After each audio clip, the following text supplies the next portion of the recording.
Hi hello నమస్తే welcome to our channel TG TV వార్తా కథనాలపై విశ్లేషణ కార్యక్రమం మార్నింగ్ న్యూస్ కు స్వాగతం. నేను మీ జర్నలిస్ట్ సత్య.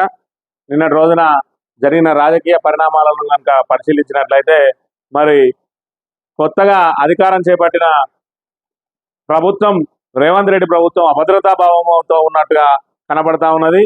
ఒకరిపై ఒకరు ఆధిపత్య పోరులో భాగంగా వైకుంఠపాలి ఆడుతున్నట్టుగా కూడా మనం ఇక్కడ గమనించవచ్చు. మొన్నటి వరకు ఉప ముఖ్యమంత్రి బట్టి విక్రమార్కను అనేక అవమానాలు పాలు చేసిందని చెప్పి విమర్శలు వస్తున్న నేపథ్యంలో మరి అదేవిధంగా నిన్నటి రోజున మరి మంత్రి పొంగులేటి శ్రీనివాసరెడ్డికి సంబంధించిన ఆయన కుమారుని అంశం ఏదైతే స్మగ్లింగ్ అంశం తెరపైకి వచ్చింది. ఇది గత 2 నెలల క్రితం అంటే ఫిబ్రవరిలో చెన్నై కస్టమ్స్ అధికారులు మరి ఆయన కొడుకు నోటీసులు పంపిస్తే నిన్నటి రోజున లీక్ అయింది. ఒకవైపు మరి ఆయన ఎంపీ టికెట్ కోసం తీవ్రంగా ప్రయత్నాలు చేస్తున్నారు ఆయన తమ్మునికి, మరోవైపు ఆయన బీజేపీ తోటి టచ్ లో ఉన్నారని చెప్పి ఎంపీ ఎన్నికల తర్వాత ఖచ్చితంగా ఆయననే ఏకనాథ్ షిండేగా మరి 20 మంది ఎమ్మెల్యేలతోటి పార్టీ మారతారని ఆరోపణలు వస్తున్న నేపథ్యంలో ప్రస్తుతం పొంగులేటి శ్రీనివాసరెడ్డిని టార్గెట్ చేస్తూ మరి 2 నెలల క్రితం జరిగిన అంశాన్ని తాజాగా తెరపైకి తెచ్చి కాంగ్రెస్ అనుకూల మీడియా బ్రేకింగ్ న్యూస్లు ఇవ్వడం అనేక అనుమానాలకు దారితీస్తుంది.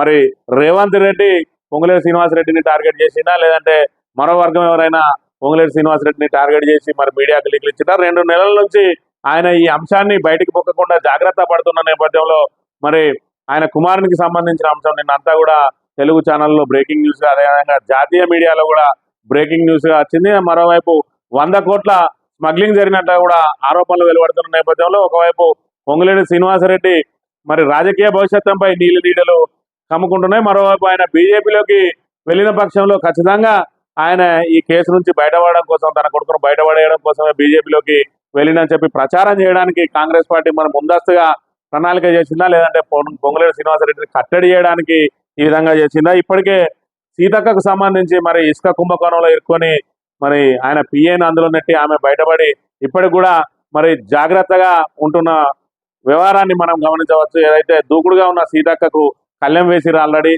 అదేవిధంగా బట్టి విక్రమార్క కూడా ఆయన దూకుడు కూడా కళ్ళెం వేసి ఎక్కడికక్కడ ఆయన అవమానాల పాలు చేస్తుండు.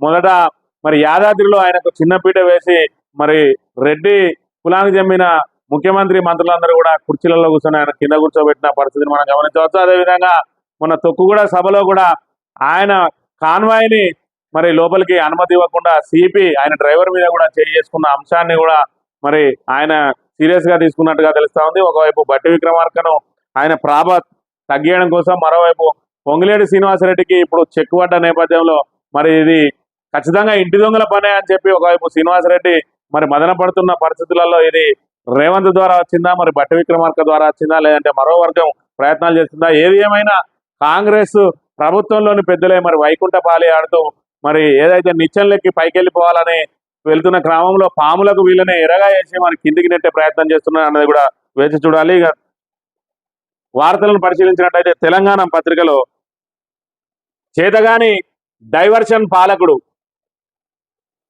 శ్వేతపత్రాల నుంచి ఫోన్ ట్యాపింగ్ దాకా ప్లానింగ్ ప్రకారమే చర్చను డైవర్ట్ చేశారా? రేవంత్ సర్కార్ పై జనంలో అసంతృప్తి, 100 రోజుల్లో ఎందుకింత వ్యతిరేకత, 6 గ్యారంటీలు ఎందుకు అటకెక్కాయి, ఫెయిల్యూర్స్ నుంచి దృష్టి మరలుస్తూ రోజుకు అంశాన్ని తెరపైకి తెస్తున్న వైనం, డైవర్షన్ కోసం మీడియా మేనేజ్మెంట్ 4 నెలలు దాటిన పాలనపై సాధించిన పట్టు, అనుకూల మీడియాలో పెద్ద హెడ్డింగ్లు. ఏదైతే మరి చేతగాని పాలకుడు, డైవర్షన్ పాలకుడు అని చెప్పి తెలంగాణ పత్రిక మరి ప్రధాన వార్తను ప్రచురించిందో కాంగ్రెస్ ప్రభుత్వ వైఫల్యాలను, అదేవిధంగా 6 గ్యారంటీలను 100 రోజులలోనే అమలు చేస్తా అని చెప్పి ఏదైతే మరి అమలు చేయలేక విఫలమైందో దాని అంతటినీ కూడా ప్రజల దృష్టిని మరల్చడానికి, మరోవైపు సాగునీటి కోసం రైతులు ఇబ్బందులు పడుతున్న పరిస్థితి, మరోవైపు రైతులు ఆత్మహత్యలకు పాల్పడుతున్నారు. ఇప్పటికే 220 మందికి పైగా రైతులు ఆత్మహత్యలకు పాల్పడరు. మొన్నటి రోజున 2 రైతులు ఆత్మహత్య చేసుకుంటే నిన్న కూడా మళ్ళీ 2 ఆత్మహత్యలు చేసుకున్న పరిస్థితి. మరోవైపు రైతు ఆత్మహత్యలపై మరి వాళ్ళ అధినాయకుడు రేవంత్ రెడ్డి మరి తుక్కుగూడ సభలో ప్రకటన చేసిన పరిస్థితి. మరి రోజుకు 30 మంది రైతులు ఆత్మహత్యలకు పాల్పడుతున్నారని చెప్పి ఏదైతే మరి బీజేపీ ప్రభుత్వాన్ని విమర్శించడానికి ప్రయత్నం చేసిందో అందులో భాగంగా రాష్ట్రంలో ఉన్న కాంగ్రెస్ మరి ప్రభుత్వం ద్వారా కూడా ఇద్దరు సంఖ్యను మరి కంట్రిబ్యూట్ చేస్తున్నట్టుగా గమనించవచ్చు. రోజుకి 2 చొప్పున 100 రోజుల పాలనలో ఇప్పటికే 200లకు పైగా మరి ఆత్మహత్యలు జరిగినాయి. ఈ పరిస్థితులలో మరి ప్రజల దృష్టిని మరల్చడానికి ఏదైతే తమ చేతగాని పాలనను పాలన నుండి ప్రజల దృష్టి మళ్లించడానికి, మరోవైపు మరి ఏదైతే మీడియా తమకు అనుకూలమైన మీడియా ఉన్నదో ఆ మీడియాను మేనేజ్ చేసి ఆ మీడియా ద్వారా ఏదైతే రైతు సమస్యలను కానీ ప్రజల లేకపోతే కానీ మరి ప్రజల్లో ఉన్న వ్యతిరేకతను కానీ కనిపించకుండా కేవలం మరి ఏదైనా ఒక అంశాన్ని తీసుకొని ఏదైతే ఫోన్ ట్యాపింగ్ అంశం ఉన్నదో ఫోన్ ట్యాపింగ్ కానీ లేదంటే కాళేశ్వరం కానీ లేదంటే మరో అంశాన్ని తీసుకొని అదన్నింటినీ కూడా జనాన్ని మరి డైవర్షన్ చేసే ప్రయత్నాలు చేస్తూ ఉన్నాడు. అంటే ఒక రోజు 2 రోజులు మరి వారం రోజులు 10 రోజులు నెల రోజులు డైవర్షన్ చేయగలుగుతారు, కానీ మరి ఎన్ని రోజులని ఈ విధంగా డైవర్షన్ చేయగలుగుతారు? ఏదైనా ప్రజలను మచ్చగా చేసుకొని ప్రజారంజక పాలన అందించినప్పుడు మాత్రమే పేరుకే ప్రజాపాలన అని పెట్టుకున్నారు. మరి ప్రజాపాలన అందడం లేదు. ప్రజాపాలన అని పేర్లు పెట్టడం కాదు, అది చేతల్లో చూపించాలి. చూపించినప్పుడే ప్రజల నుంచి ఆదరణ లభించే అవకాశం ఉంటుంది. అంటే ఎంపీ ఎన్నికలు త్వరగా వచ్చినాయి కాబట్టి మరి దీని నుంచి వ్యతిరేకత నుంచి ప్రజల దృష్టి మరల్చడానికి ఏదైతే ప్రయత్నం చేస్తా ఉన్నాడో మరి ఇందులో సఫలీకృతులు అవుతాడో లేదో, కానీ రాబోయే రోజుల్లో మాత్రం మరి ఇదే విధంగా పాలన చేసినట్టు ఉంటే ఖచ్చితంగా ప్రజల నుంచి తీవ్ర వ్యతిరేకత వచ్చే అవకాశం ఉన్నదని చెప్పి దీనికి సంబంధించిన వార్తను ప్రచురించింది గోబెల్స్. హిట్లర్ మంత్రివర్గంలో కీలకమైన వ్యక్తి, అసలు నిజాన్ని దాచిపెట్టి అబద్ధాన్ని ప్రచారం చేయడంలో జనాన్ని అటువైపుగా డైవర్ట్ చేయడంలో ఆయనను మించిన వారు లేరు. ఇప్పటికీ గోబెల్స్ పేరు ప్రపంచ రాజకీయాల్లో ఎక్కడో ఒక చోట వినబడుతూనే ఉంటుంది. ఇప్పుడు రాష్ట్రంలో ఆయన మించిన వ్యక్తులు అధికారంలో ఉన్నారు. 120 రోజుల పాలనలో మరి చేసింది ఏమీ లేకపోయినా, ఇచ్చిన హామీలను నెరవేర్చకపోయినా ఏదో చేశామన్నట్టుగా ప్రచారం చేసుకుంటున్నారు. పాలనలో అట్టర్ ఫ్లాప్, జనం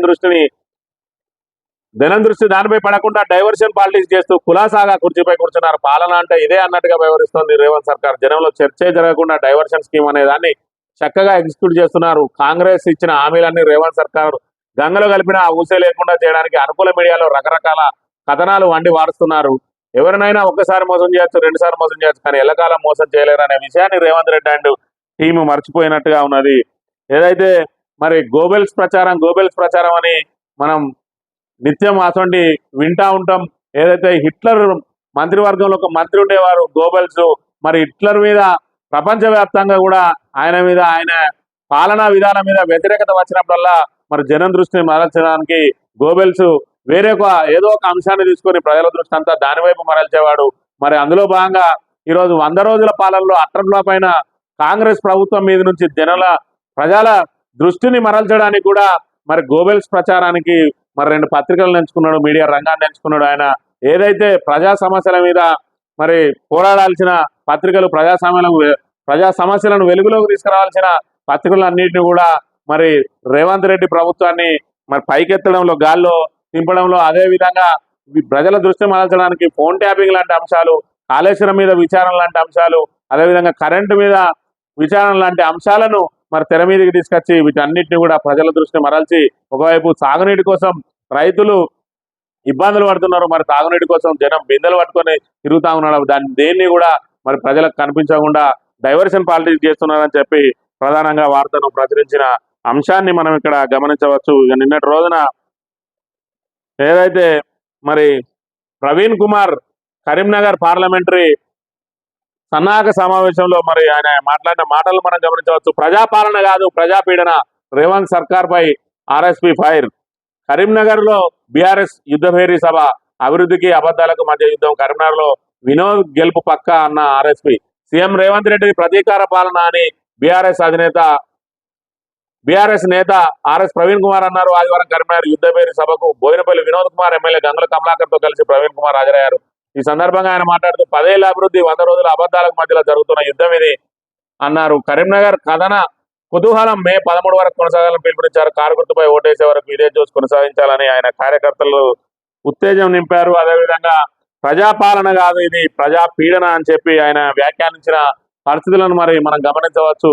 ఏదైతే మరి ప్రజాపాలన అని చెప్పి 100 రోజుల నుంచి పాలన చేస్తున్నదో రేవంత్ సర్కార్ 100 రోజులనే 6 గ్యారంటీలు అమలు చేస్తామని చెప్పి ప్రజలను నమ్మబలికి మరొక వైపు సంతకాలు కూడా పెట్టించి ఈరోజు వాటిని అమలు చేయలేదు. సరికదా కనీసం రెగ్యులర్ గా వచ్చే మరి సాగునీటిని కానీ తాగునీటి కానీ గత 10 ఏళ్ల నుంచి సాగునీటికి తాగునీటికి ఎలాంటి ఇబ్బంది లేకుండా ఉన్న ప్రజలను మరి ఇబ్బందులు రుచి చూపిస్తున్న పరిస్థితి. మరోవైపు విచ్చలవిడిగా కరెంటు కోతలు, ఇప్పుడు అర్ధరాత్రిళ్ళు రైతులు మరి పొలాల దగ్గర పండుకోవాల్సిన దుస్థితి ఏర్పడ్డది. మరోవైపు బిందెలతోటి మరి నీళ్ల కోసం కిలోమీటర్ల వరకు కూడా నడిచి వెళ్ళి మరి నీళ్లు తెచ్చుకోవాల్సిన దుస్థితి ఏర్పడ్డది. మరి ఇది ప్రజాపాలన కాదు ప్రజా పీడన అని చెప్పి ఆయన వ్యాఖ్యానిస్తున్న పరిస్థితిని మనం గమనించవచ్చు. రాష్ట్రంలో ఉన్న పరిస్థితులను మరి ఆయన చూసి ఆవేదన చెందినట్టుగా కూడా మనం ఇక్కడ గమనించవచ్చు. లేకపోతే నిన్నటి రోజున కాంగ్రెస్ మేనిఫెస్టోకు సంబంధించి ఆయన కేటీఆర్ ఏదైతే బీఆర్ఎస్ మాజీ మంత్రి కేటీఆర్ వర్కింగ్ ప్రెసిడెంట్ ఆయన మాట్లాడిన మాటలకు సంబంధించి ఇదే కాంగ్రెస్ నీతి కాంగ్రెస్ మేనిఫెస్టోపై కేటీఆర్ ఇదే కాంగ్రెస్ నీతి అంటూ BRS working president KTR Twitter వేదికగా ఆదివారం విమర్శించారు. కాంగ్రెస్ ది ద్వంద్వ వైఖరి అని పేర్కొన్నారు. మేనిఫెస్టోలో రాజ్యాంగ పరిరక్షణ అనే చాప్టర్ 13వ పాయింట్లో ఎమ్మెల్యేలు ఎంపీలు ఒక పార్టీలో గెలిచి మరో పార్టీ వెళ్తే డిస్క్వాలిఫై అయ్యేలా చట్టం తెస్తామని పేర్కొన్నారు. కానీ తెలంగాణలో మాత్రం బీఆర్ఎస్ ఎమ్మెల్యేలకు ఎంపీ టికెట్లు కేటాయించాలని మండిపడ్డారు. బీఆర్ఎస్ ఎమ్మెల్యేలు కాంగ్రెస్ కండుగ కప్పి పార్టీలో చేర్చుకుంటున్నారన్నారు. కాంగ్రెస్ గెలిచే వరకు ఒక మాట, గెలిచిన తర్వాత ఇంకో మాట అని పేర్కొన్నారు. ఇదే కాంగ్రెస్ నీతి అంటూ విమర్శించారు. ఏదైతే మరి కాంగ్రెస్ ఇండియా కూటమి మరి కాంగ్రెస్ పార్టీ ఆధ్వర్యంలో ఏర్పాటు చేసిన ఇండియా కూటమి రాబోయే మరి ఎన్నికల్లో తాము కేంద్రంలో అధికారం చేపట్టినట్టయితే మరి ఖచ్చితంగా ఒక పార్టీ నుంచి వేరే పార్టీ మారే ఎమ్మెల్యేలు కానీ ఎంపీలకు కానీ తక్షణం వాళ్ళ పదవీచ్యుతులు అయ్యే విధంగా ఆటోమేటిక్గా పదవి పోయే విధంగా మేము రాజ్యాంగంలోని ఆర్టికల్ 10ని సవరిస్తాము అని చెప్పిన పరిస్థితి. మరోవైపు ఇక్కడ రాష్ట్రంలో మాత్రం వలసలను ప్రోత్సహిస్తున్న పరిస్థితి. మరి కాంగ్రెస్ ద్వంద్వ నీతిని ప్రజలు గమనించాలి. వాళ్ళ మాటలో తీరుంటాయి, చేతిలో తీరుంటాయి. వాళ్ళు ఓడెక్కరాక ఓడమల్లన్న, ఓడ దిగిన తర్వాత బోడమల్లన్న అన్నట్టుగా మరి ఈ రోజు కూడా కాంగ్రెస్ పార్టీ అధికారంలోకి వచ్చే ముందు ఏం మాట్లాడింది, అధికారంలోకి వచ్చిన తర్వాత ఏం మాట్లాడింది అనే అంశాన్ని కూడా ప్రజలు గమనించాలని ఆయన కోరుతున్న పరిస్థితిని మనం గమనించవచ్చు. లేకపోతే జనం ప్రశ్నలు రేవంత్ బూతులు అని చెప్పి ఒక వార్త ప్రచురించింది. మరి ఏదైతే ఒక నెటిజన్ మరి సోషల్ మీడియాలో పెట్టిండు, ఏదైతే ప్రజలు మరి ఇబ్బందులు పడుతూ వాళ్ళు అడిగిన ప్రశ్నలకు మరి వీళ్ళు సమాధానాలు ఏ విధంగా చెబుతున్నారు, వీళ్ళు చెప్పే సమాధానాలు కనుక దానికి అన్వయించినట్టయితే ఏ విధంగా ఉంటుందని చెప్పి సోషల్ మీడియాలో మరి ఆయన చేసిన పోస్టు విపరీతంగా వైరల్ గా మారిన పరిస్థితి. కాంగ్రెస్ పార్టీ అధికారంలోకి వచ్చి 120 రోజులు అవుతుంది. ఈ నేపథ్యంలో కాంగ్రెస్ ఇచ్చిన హామీల అమలుపై ప్రతిపక్షాలు ప్రజలు నిలదీస్తున్నారు. రుణమాఫీ, పంటలకు నష్టపరిహారం ఎప్పుడు ఇస్తారని అడుగుతున్నారు. అయినా సీఎం రేవంత్ రెడ్డి మాత్రం ఆ ప్రశ్నలకు సమాధానాలు ఇవ్వడం లేదు. కానీ కాంగ్రెస్ ప్రెస్ మీట్ లో ఆయన సహచర మంత్రులు బూతులతో రెచ్చిపోతున్నారు. దీంతో నెటిజన్ ప్రజల ప్రశ్నలు రేవంత్ రెడ్డి సమాధానాలు అంటూ సోషల్ మీడియాలో పోస్ట్ రాసుకొచ్చాడు. ప్రస్తుతం ఆ పోస్ట్ వైరల్ అవుతోంది. మరి ఏదైతే వీళ్ళు నిత్యం మరి బూతులు మాట్లాడుతూ ఎవరైతే ప్రశ్నిస్తారో వాళ్ళ మీద దబాయిస్తూ మరి ప్రశ్నలను అణగదొక్కే ప్రయత్నం చేస్తున్నారు, ప్రతిపక్షాలను అణగదొక్కే ప్రయత్నం చేస్తున్నారు. దానికి సంబంధించి మరి ఆ సమాధానాలను అన్వయిస్తే ఎలా ఉంటుందో అని చెప్పి మరి సోషల్ మీడియాలో పోస్ట్ చేసిన అంశాన్ని మనం ఇక్కడ గమనించవచ్చు. జనం రుణమాఫీ ఎప్పుడు అని అడిగితే రేవంత్ రెడ్డి చెప్పిన సమాధానాన్ని దీనికి అన్వయించినట్టయితే పండబెట్టి తొక్కుతా, అదేవిధంగా జనం బోనస్ ఎప్పుడు ఇస్తారంటే రేవంత్ పేగుల మెడలకు వేసుకుంటా, జనం ఎండిన పంటలకు పరిహారం ఎప్పుడు ఇస్తారంటే రేవంత్ ముడ్డు మీద డ్రాయర్ లాగుతా, అదేవిధంగా జనం ఆడబిడ్డలకు 2500 ఎక్కడ అని అడిగితే లాగులో తొండలు వదులుతా, జనం నిరుద్యోగ భృతి ఏమైందని అడిగితే రేవంత్ 100 అడుగుల లోతున బొద్ద పెడతా, జనం పెన్షన్లు ఎప్పుడు పెంచుతామని అడిగినట్టయితే రేవంత్ జైల్లో చిప్పకూడు తినిపిస్తా, అదేవిధంగా జనం ఏదైతే మరి రైతు బంధు ఏదని ప్రశ్నించినట్టయితే కోమటిరెడ్డి లాంటి వారు చెప్పు తీసి కొడతా అని చెప్పి సమాధానం చెప్తున్న పరిస్థితి. అదేవిధంగా నేతన్నలకు బకాయిలు ఇవ్వరా అని చెప్పి జనం అడిగినట్టయితే మరి కేకే మహేందర్ రెడ్డి లాంటి వారు సిరిసిల్ల సంబంధించిన వాళ్ళు నిరోధులు అమ్ముకోండి అని చెప్పి మరి నిర్లక్ష్యంగా చెప్తున్న పరిస్థితిని మనం గమనించవచ్చు. అదేవిధంగా ఉద్యోగాలు ఏవి అని అడిగితే మరి మహిళా మంత్రి సభ్యత కూడా మర్చిపోయి ఉత్సాగట్లేదా అని చెప్పి అంటున్న పరిస్థితిని దానికి మనం అన్వయించుకోవచ్చు అని చెప్పి ఈ సందర్భంగా మరి నెటిజన్ మరి సోషల్ మీడియాలో ఏదైతే పోస్ట్ చేసిండో అది వైరల్ గా మారింది. దానికి సంబంధించిన వార్తను ఇక్కడ ప్రచురించింది. ఇకపోతే నిన్నటి రోజున ముఖ్యమైన వార్తగా ఏదైతే కాంగ్రెస్ అనుకూల మీడియాలో కూడా బ్రేకింగ్ న్యూస్ గా వచ్చిన అంశాన్ని మనం ఇక్కడ గమనించవచ్చు. మంత్రి కొడుకు స్మగ్లర్, కోట్ల స్కామ్ చేసిన మంత్రి పుత్రరత్నం స్మగ్లింగ్ కేసులో పొంగులేటి కొడుకు హర్షారెడ్డి ఆలస్యంగా వెలుగులోకి వచ్చిన ఘటన. 100 కోట్ల స్కామ్ జరిగినట్టు అంచనా, విచారణకు రమ్మని కస్టమ్స్ సమన్లు డెంగీ ఉంది, రాలేనన్న హర్షారెడ్డి. ఈ నెల 4వ తేదీన మరి ఖచ్చితంగా ఏదైతే మీరు విచారణకు రావాలని చెప్పి ఇక్కడ కస్టమ్స్ అధికారులు, చెన్నైకి చెందిన కస్టమ్స్ అధికారులు మరి చెన్నై ఎయిర్పోర్ట్ లో ఒక స్మగ్లర్ కు సంబంధించి ఆ స్మగ్లర్ దగ్గర 2 వాచీలు మరి పట్టుబడ్డాయి. ఒక్కొక్క వాచి సుమారు 1,75,00,000లకు సంబంధించిన 2 వాచీలు పట్టుబడడంతో దాని మీద పూర్తి స్థాయిగా తీగలాగితే గత ఫిబ్రవరి నెలలో జరిగిన అంశానికి సంబంధించి తీగలాగితే దాని వెనుక మరి రెవెన్యూ మంత్రి పొంగులేటి శ్రీనివాసరెడ్డి కొడుకు పొంగులేటి హర్షారెడ్డి ఉన్నట్టుగా తేలింది. ఆయన హవాలా ద్వారా మరి క్రిప్టో కరెన్సీ ద్వారా డబ్బులు ఇవ్వడంతో తాము ఈ వాచీలను ఇండియాలో దొరకని ఈ బ్రాండెడ్ వాచీలను ఇక్కడికి తీసుకొచ్చినట్టుగా మరి వాళ్ళు చెప్తున్న పరిస్థితి. దాంతో మరి గత నెలలో మీరు ఏప్రిల్ 4వ తేదీన విచారణకు హాజరు కావాలని చెప్పి ఆయనకు సమన్లు పంపిస్తే 3వ తేదీన ఆయన తాను డెంగ్యూ ఫీవర్తో ఇబ్బంది పడుతున్నానని, 4వ తేదీన రానని, ఫిబ్రవరి 27 తర్వాత వస్తానని చెప్పి ఆయన మరి కస్టమ్స్ వాళ్లకు లేఖ రాసిన పరిస్థితి. దాన్ని వాళ్ళు కూడా ఆమోదించినట్టుగా తెలిసింది. ఈ తతంగం అంతా మరి గత ఫిబ్రవరిలో జరిగినప్పటికీ కూడా నిన్నటి రోజున ఎందుకు వెలుగులోకి వచ్చిందనే దాని మీద అనుమానాలు వ్యక్తం అవుతున్నది. కాంగ్రెస్ నాయకులందరూ కూడా వైకుంఠపాలి ఆడుతా ఉన్నారు, ఒకరిపై ఒకరు ఆధిపత్య పోరు చేస్తా ఉన్నారు. ఎంపీ ఎన్నికల తర్వాత మార్పు తథ్యం, సీఎం మార్పు తథ్యం అని చెప్తున్న పరిస్థితులలో ఎవరికి వారు మరి సీఎం పీఠం కోసం ప్రయత్నాలు చేస్తూ ఉంటే ఎవరిని ఎక్కడి వారిని అక్కడ మరి లాక్ చేయడానికి ఒకరి మీద ఒకరు వైకుంఠపాలి ఆడుతూ తాము మాత్రం నిత్యం లెక్కి వాళ్ళను పాములకు బలి చేయడానికి చేస్తున్న పరిస్థితిని మనం గమనించవచ్చు. దానికి సంబంధించిన వార్తను కూడా ఇక్కడ తెలంగాణ పత్రిక ప్రచురించింది. ఓహో, పొంగులేటిని ఇలా ఫిక్స్ చేశారా?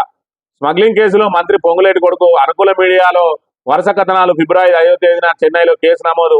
ఏప్రిల్ 7న తెలుగు న్యూస్ ఛానల్లో వార్తలు. పొంగులేటి కొడుకుపై పోటీ పడి మరీ ప్రచారం. దీని వెనకాల ప్రభుత్వ పెద్దలే ఉన్నారా? పాత కేసుపై ఇప్పుడు దేనికోసం హడావిడి? ఇప్పటికే అవమానంతో బట్టి విక్రమార్కకు, ఇసుక లారీల పట్టివేతతో సీతక్కకు చెక్కు. రేవంత్ కంటే ముందే బీజేపీలోకి టచ్లోకి పొంగులేటి. అందుకే మంత్రి పొంగులేటిని ఇలా ఫిక్స్ చేశారా? బీజేపీలోకి వెళ్తే బదనాం చేసేందుకే ప్లాన్ చేశారా అని చెప్పి ఇక్కడ వార్తను ప్రచురించిన పరిస్థితిని మనం గమనించవచ్చు. ఏంటంటే ఓహో, పొంగులేటిని ఇలా ఫిక్స్ చేశారా అంటే కస్టమ్స్ అధికారులు ఏదైతే ఉన్నారో వాళ్ళు మరి పొంగులేటి హర్షారెడ్డికి నోటీసులు ఇచ్చింది వాస్తవం, మరి ఆయన విశాఖ రమ్మన్నది వాస్తవం. ఆయన మరి వాచులు తెమ్మన్నారా లేదా అనే విషయం విచారణ అనంతరం తేలుతుంది. కాకపోతే ఇదంతా కూడా ఫిబ్రవరి నెలలో జరిగితే ఇప్పుడు ఏప్రిల్ 7వ తేదీన ఎందుకు వెలుగులోకి వచ్చింది? మరి లేఖ కూడా ఆయన ఏప్రిల్ 3వ తేదీన లేఖ రాసిండు. 4వ తేదీన విచారణకు హాజరయ్యేది ఉండే.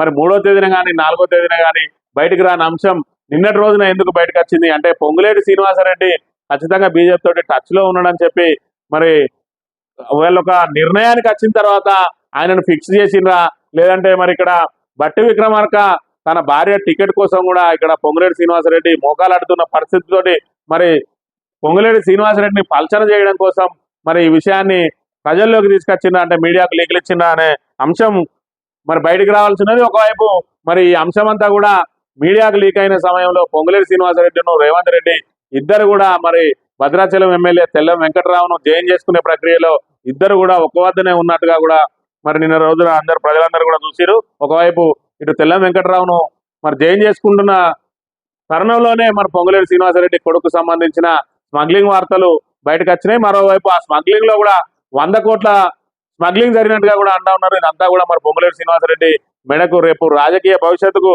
ఇబ్బంది జరిగే పరిణామంగానే మనం భావించవచ్చు.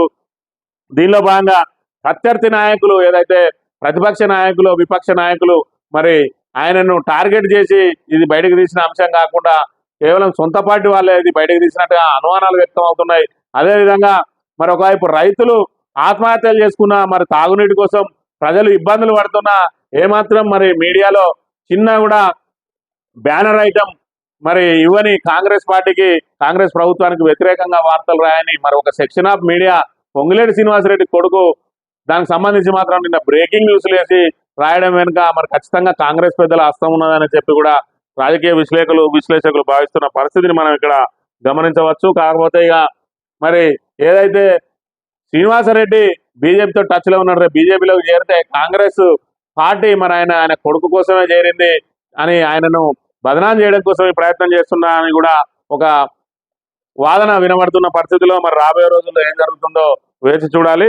నమస్తే తెలంగాణ విషయానికి వస్తే నాడు నేడు అదే ఉరితాడు, అంతులేని కథ, అన్నదాతల వ్యత, తరాలు మారినా అదే తలరాత, 20 ఏళ్ల క్రితం తండ్రి ఇప్పుడు కొడుకు బలవన్మరణం, సాగని సాగుబడి అప్పు దిగులే దిగుబడి, రైతు కుటుంబాన్ని కాటేసిన కరువు, సమైక్య పాలనలో మల్లయ్య ఆత్మహత్య, ఇటీవల కొడుకు మధుకర్ బలవన్మరణం, కన్నెత్తి చూడని ప్రభుత్వ అధికారులు. రాష్ట్రంలో కరువు వచ్చింది, మళ్లీ రైతుల ఆత్మహత్యలు మొదలయ్యాయి. అన్నదాతలకు ప్రభుత్వం అండగా ఉండాలని బీఆర్ఎస్ అధినేత కేసీఆర్ కోరితే ఆత్మహత్య చేసుకున్న రైతుల వివరాలు ఇవ్వాలని సీఎం రేవంత్ సూచించారు. ముఖ్యమంత్రి అడిగిన 4 గంటల్లోనే గత 3 నెలల్లో బలవన్మరణానికి పాల్పడిన 200 మంది రైతుల జాబితాను సామాజిక మాధ్యమాల ద్వారా అందించినట్టు బీఆర్ఎస్ వర్కింగ్ ప్రెసిడెంట్ కేటీఆర్ తెలిపారు. ఆ జాబితా పంపిన కొద్ది గంటలకే మంత్రి ఉత్తమ్ విస్మయకర వ్యాఖ్యలు చేశారు. అసలు రాష్ట్రంలో ఒక్క రైతు కూడా ఆత్మహత్య చేసుకోలేదని చెప్పారు. తాజాగా మంత్రి కోమటిరెడ్డి కూడా అలాంటి మాటలు మాట్లాడారు. అప్పుల కారణంగా, కరువు కారణంగా ఒక్క రైతు కూడా ఆత్మహత్య చేసుకోలేదని ఇది ప్రభుత్వ పెద్దల మాట. నిజాలను గుర్తించడానికి నిరాకరిస్తున్న తీరును మనం ఇక్కడ గమనించాలి. నాడు నేడు అదే ఉరితాడు. ఏదైతే మరి ఉమ్మడి ఆంధ్రప్రదేశ్లో తెలంగాణ రైతాంగానికి సాగునీరు లేక, పెట్టుబడి లేక, మరి రైతులు పొలాల్లో వేసిన దిగుబడి రాక, దానికి దిగుబడికి సరైన మద్దతు ధర లేక ఆత్మహత్యలకు పాల్పడ్డ పరిస్థితి ఉమ్మడి ఆంధ్రప్రదేశ్లో. మరి తెలంగాణ ఏర్పడిన తర్వాత మరి ఊరట చెందిన రైతులు ఇప్పుడిప్పుడే రైతులు బాగుపడుతున్న తరుణంలో మళ్ళీ కాంగ్రెస్ వచ్చింది, మార్పు తెచ్చింది. నాడు ఏ విధంగా అయితే ఉరితాడుకు వేలాడుతున్నారో మరి ఈ రోజు కూడా మళ్ళీ ఉరితాడుకు వేలాడే పరిస్థితులను తీసుకొచ్చింది. మరోవైపు పిట్టల్లా రాలిపోతా ఉన్నారు. ఏదైతే 20 ఏళ్ల క్రితం తండ్రి ఇప్పుడు మరి 20 ఏళ్ల తర్వాత కొడుకు అదే కారణంతో ఆత్మహత్యలకు పాల్పడితే, ఒకవైపు మంత్రులు ఒక్క ఆత్మహత్య కూడా జరగలేదని, మరోవైపు అప్పులతోటి ఒక్క రైతు కూడా ఆత్మహత్య చేసుకోలేదని కోమటిరెడ్డి వెంకటరెడ్డి మంత్రి నిన్నటి రోజున మాటలు మాట్లాడిన పరిస్థితి, పంటలు ఎండిన మాట వాస్తవమే అని చెబుతూ మరి కరువు కారణంగా అప్పుల పాలై రైతులు ఎవరు చనిపోలేదని చెప్పి కూడా ఆయన వ్యాఖ్యానిస్తున్న పరిస్థితిని, పంటలు ఎండినాయి కానీ రైతులు సంతోషంగానే ఉన్నారు అన్నట్టుగా మాట్లాడుతూ ఉన్నారు. వాళ్ళకి ఆర్థిక ఇబ్బందులు ఏమి లేవు, పంటలు ఎండిపోతే ఎండిపోయినాయి కానీ వాళ్ళకి ఆర్థిక ఇబ్బందులు లేవు, వాళ్ళు ఎవరు చచ్చిపోతలేరు. వాళ్ళ కారణాలు ఏమన్నా ఉంటే మరి కరువు కారణంగా కాదు, వాళ్ళ వ్యక్తిగత కారణాలు అన్నట్టుగా మాట్లాడుతూ ఉన్నాడు. ఇంత నిర్లక్ష్యంగా, నిర్లజ్జగా సమాధానం ఇస్తున్నారు మంత్రులు. మరోవైపు ఏదైతే ముఖ్యమంత్రి ఉన్నాడో, ముఖ్యమంత్రి ఏ విధంగా మాట్లాడుతూ ఉన్నాడో కింద మంత్రులు కూడా అదే స్థాయిలో మాట్లాడుతున్నారు. కనీసం రైతుల మరణాల పట్ల సానుభూతి చూపించకపోగా, వాళ్ళని పరామర్శించకపోగా, వాళ్ళ మరణాలను అవహేళన చేస్తున్న పరిస్థితిని కూడా మనం ఇక్కడ గమనించవచ్చు. మరి మార్పు పేరుతోటి ఈరోజు కాంగ్రెస్ ప్రభుత్వం ఏ విధంగా మరి మార్పు తీసుకొచ్చింది.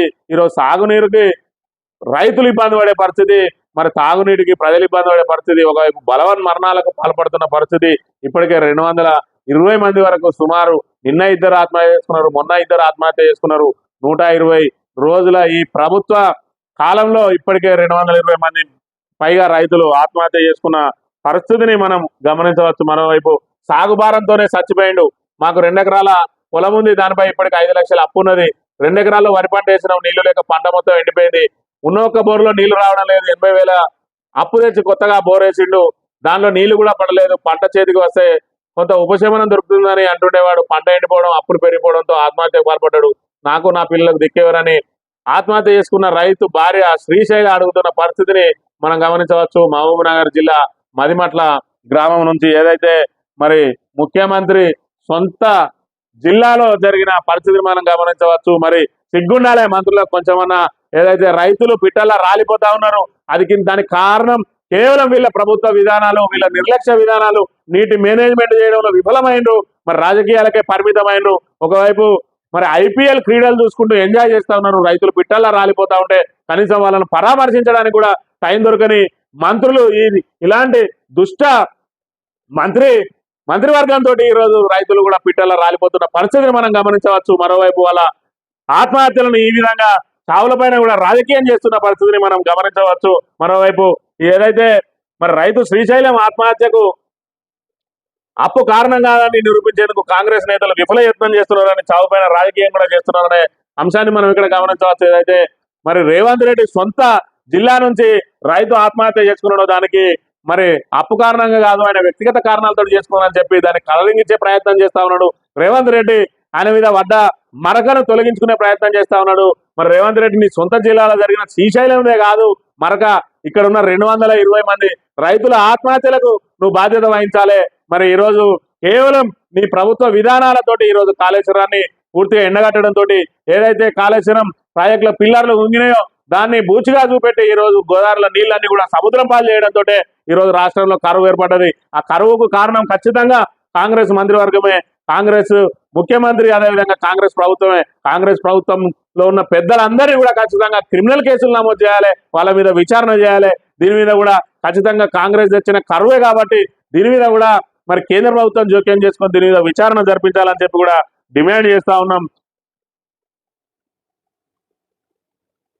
ప్రజాపాలన కాదు, ప్రతీకార పాలన. గ్యారంటీల ప్రభుత్వం కాదు, ఇది గారడీల సర్కారు. తెలంగాణ వాదులకు ద్రోవులకు మధ్య పోరు, 10 ఏళ్ల అభివృద్ధికి 100 రోజుల అబద్ధాలకు మధ్య లోక్సభ ఎన్నికలని చెప్పి ఆర్ఎస్ ప్రవీణ్ కుమార్ మరి ఏదైతే నిన్న కరీంనగర్ లో మాట్లాడిన మాటలు మనం గమనించవచ్చు. అదేవిధంగా ఫిరాయింపులపై కాంగ్రెస్ నేతల రాహుల్ గాంధీకి చిత్తశుద్ధి ఉంటే కడియం దాననాయందర్ తెల్లంపై అనర్హత వేటు వేయాలి, జేబు దొంగల పగటి దొంగల కాంగ్రెస్ వాళ్ళ కష్టపడడం అంటే ఢిల్లీకి కప్పం కట్టడమేనా, కాంగ్రెస్ హామీలు నీటి ముట్లయ్యని చెప్పి జగదీష్ రెడ్డి విమర్శిస్తున్న పరిస్థితి. మరి ఏదైతే మేము వలసలను ప్రోత్సహించామని చెప్పి ఒకవైపు మరి జాతీయ నేత రాహుల్ గాంధీ, కాంగ్రెస్ జాతీయ నేత రాహుల్ గాంధీ చెప్తా ఉంటే, ఇక్కడ మరి ఖచ్చితంగా ఎమ్మెల్యేలను మరి పార్టీలో చేర్చుకుంటున్న పరిస్థితిని మనం గమనించవచ్చు. మరి వీళ్ళు పెట్టిన మేనిఫెస్టోలో పేర్కొన్న అంశం మీద మరి వీళ్ళకి చిత్తశుద్ధి ఏదని మరి రాష్ట్ర వ్యాప్తంగా విపక్షాలన్నీ కూడా ప్రశ్నిస్తున్న పరిస్థితిని మనం ఇక్కడ గమనించవచ్చు. అంటే కాంగ్రెస్ 2 నాలుకల ధోరణే ఉంటది, కేంద్రంలో ఒక మాట, రాష్ట్రంలో ఒక మాట. కాంగ్రెస్ పార్టీకి మరి ఏకరూప్య మేనిఫెస్టో ఉండదు, ఎక్కడ దక్కనే ఉంటది. అవసరాన్ని బట్టి అబద్ధాలు ఆడతారని చెప్పడానికి ఇదే నిదర్శనంగా మనం భావించవచ్చు. మరోవైపు తాగునీటి కష్టాలకు సంబంధించిన ఫోటోని ఇక్కడ మనం గమనించవచ్చు. డ్రమ్మునిచ్చే అమ్మురా జలమ్ము లేదురా అని చెప్పి హైదరాబాద్ మహానగరంలో మంచినీళ్ల కోసం అల్లాడుతున్నది. బిందెలతో పరుగులు, ట్యాంకర్ల వద్ద తోపుదాట్లు మళ్లీ కనిపిస్తున్నాయి. రోజుకు సగటున 6,500 పైగా వాటర్ ట్యాంకర్లు బుక్ అవుతుండడం పరిస్థితి తీవ్రంగా అడ్డం పడుతున్నది. బస్తీలు, శివారు ప్రాంతాల్లో నీటి కోస మరింత తీవ్రంగా ఉన్నది. వచ్చే కొంచెం నీటిని బిందెలు, డ్రమ్ముల్లో నిల్వ ఉంచుకొని దినచర్య వాడుతున్నారు. సైదాబాద్ లోని సింగరేణి కాలంలో స్థానికులు నీటిని పట్టుకునేందుకు ఇళ్ల ముందు పెట్టుకున్న డ్రమ్ములు. మరి ఈ మంత్రులకు సిగ్గు శరం ఉంటే మరి ఈ అంశాలను చూడాలి. మీ కళ్ళు మూసుకపోయినాయా? కళ్ళున్న కవదుల్లాగా మాట్లాడడం కాదు. ఈరోజు రాష్ట్రంలో ఉన్న పరిస్థితిని గమనించాలి, దాని నివారణ చర్యలు చేపట్టాలి, తక్షణం ప్రత్యామ్నాయ చర్యలు చేపట్టాలి. మరేదో తాగునీటి కోసం అని చెప్పి జిల్లాకు ఐఏఎస్ రేసిరు, చేతులు దులుపుకున్నారు. మరి ఏదైతే రైతులకు పంట నష్ట పరిహారం మీద ఇంకా నోరు మెదపడం లేదు, కానీ రాజకీయాల్లో మాత్రం మునిగి తేలుతా ఉన్నారు. ఒకవైపు సీటును కాపాడుకోవడం కోసం, మరోవైపు ఎంపీ సీట్లలో మరి మెజార్టీ స్థానాలు గెలవడం కోసం, మరోవైపు బీఆర్ఎస్ పార్టీ నుంచి ఇయా లెవెల్ని చేంజ్ చేసుకోవాలి, రేపు లెవెల్ని చేంజ్ చేసుకోవాలని చెప్పి మరి తలమునకలై ఉన్నారు తప్ప ఈరోజు రైతు సమస్యలు ఏంటి, ప్రజల సమస్యలు ఏంటి అని పట్టించుకునే నాదుడే కరువైండు. 6 గ్యారంటీలు అమలు చేయలేక విఫలమైనరు. కనీసం తాగునీరు, సాగునీరు అందించే మరి నిత్య కార్యక్రమాలను కూడా చేపట్టడంలో విఫలమైంది రేవంత్ రెడ్డి సర్కార్ అనే దాని మీద ఇక్కడ మనం గమనించాల్సిన అంశం. ఇక పైసలు ఏమైనాయి? రాబడి భారీగా పెరిగిన చెల్లింపులు లేవు. 3 నెలల్లో 4,000 కోట్ల అదనపు ఆదాయం. వివిధ శాఖల నుండి ప్రభుత్వం భారీ లక్ష్యాలు. ముక్కుపిండి వసూలు చేస్తున్న అధికారులు, అప్పుల్లోనూ ఎక్కడా దగ్గర సర్కార్. ఇప్పటి వరకు 18,000 కోట్ల రుణాలు అయినా పెండింగ్ లోనే. వివిధ చెల్లింపులు. కేంద్ర ప్రభుత్వం ముందు బీదార్పులు. ఆదాయం ఎడిపోతున్నదని అనుమానాలు. ఇప్పటికే 4 నెలల నుంచి మరి 4 నెలల్లో 18,000 కోట్లు అప్పులు చేసిండ్రు.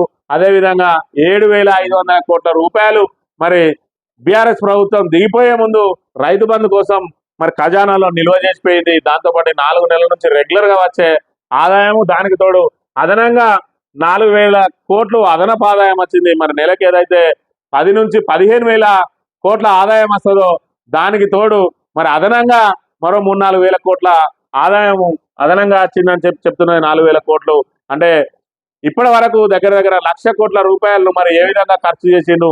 కేవలం జీతాలకే ఖర్చు చేసిందా, మరి కాంట్రాక్టర్లకు బిల్లులు ఇవ్వడానికి చేస్తా ఉన్నారా అనేదాన్ని మరి ఇక్కడ రేవంత్ సర్కార్ చెప్పాల్సిన అవసరం ఉన్నది. ఒకవైపు ఖజానా నిల్లు అని చెప్తా ఉన్నారు, మరోవైపు అప్పులు చేయడంలో పోటీలు పడతా ఉన్నారు. మరి అదనపు ఆదాయం వచ్చిందాన్ని ఇప్పటికి రైతు బంధు కోసం ఏదైతే 7,500 కోట్లు మరి గత ప్రభుత్వం పెట్టిపోయిందో దాన్ని పూర్తి స్థాయిలో రైతులకు అందించిన పరిస్థితులు కూడా మనం గమనించవచ్చు. మరి కొత్తగా వీళ్ళు ప్రవేశపెట్టిన ఆర్థిక ప్రయోజనాలు మరి ప్రజలకు చేకూరిందైతే ఇప్పటి వరకు ఏది లేదు. మరి మహాలక్ష్మి పథకంలో 2,500 ఇస్తా అన్నారు, దాన్ని ఊసేలేదు. రైతు భరోసా దేవుడెరుగు, రైతు బందే పూర్తిగా అందలేదు. 500 బోనస్ ఊసేయలేదు. 2 లక్షల రుణమాఫీ చేయనే లేదు. మరి ఇంకా పెన్షన్ అనేది 2,000 4,000 చేస్తా అన్నారు, దానికి సంబంధించిన మాటే లేదు.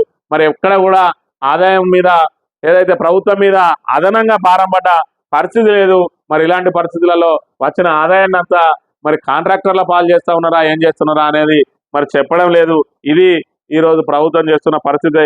మరి ఇకపోతే వాచిల స్మగ్లింగ్ కేసులో పొంగులేటి కొడుకు విచారణకు రావాలని మంత్రి తనయుడికి చెన్నై కస్టమ్స్ అధికారుల నోటీసులు. డెంగ్యూతో బాధపడుతున్న 20 వస్తా కేసులో తన ప్రమేయం లేదని వివరణ. ఏదైతే మరి స్మగ్లింగ్ కేసు ఉన్నదో ఆ స్మగ్లింగ్ కేసుకు సంబంధించి తన ప్రమేయం లేదని చెప్పి మరి హర్షారెడ్డి బుకాయిస్తున్న పరిస్థితి. మరోవైపు వారిని కార్నర్ చేయడం కోసం మరి సొంత పార్టీ నేతలే ప్రయత్నిస్తున్న పరిస్థితిని కూడా మనం గమనించవచ్చు. ఇక సాక్షి విషయానికి వస్తే నీళ్లు నేలమట్టం, డెడ్ స్టోరేజ్లో జలాశయాలు. కృష్ణా బేసిన్లలోని 14 ప్రాజెక్టుల్లో అడిగంటిన నీళ్లు. శ్రీశైలం సాగర్ జూరాలలో కనీసం మట్టానికన్నా దిగువకు. కృష్ణా ప్రాజెక్టులో నిల్వలు ఇంతగా తగ్గడం 7 ఏళ్లలో ఇదే తొలిసారి. శ్రీశైలం సాగర్లకు 2015-16 తర్వాత ఇప్పుడే అతి తక్కువ ఇన్ఫ్లోలు. గోదావరి ప్రాజెక్టులకు కూడా 3 ఏళ్ల తర్వాత తగ్గిన ప్రవాహాలు, ఈసారి తాగునీటికి కటకట తప్పని పరిస్థితులు. ఏదైతే మరి కృష్ణా గోదావరిలు మాత్రమే ఇప్పుడు తెలంగాణకు మరి నీటి అవసరాలను తీర్చడానికి కేవలం ఒకవైపు కృష్ణా, మరోవైపు గోదావరి ఉన్నది. వాటి ద్వారా మాత్రమే ఇటు సాగునీరు, ఇటు తాగునీరు, అదేవిధంగా భూగర్భ జలాలు పెంచుకోవాల్సిన పరిస్థితి.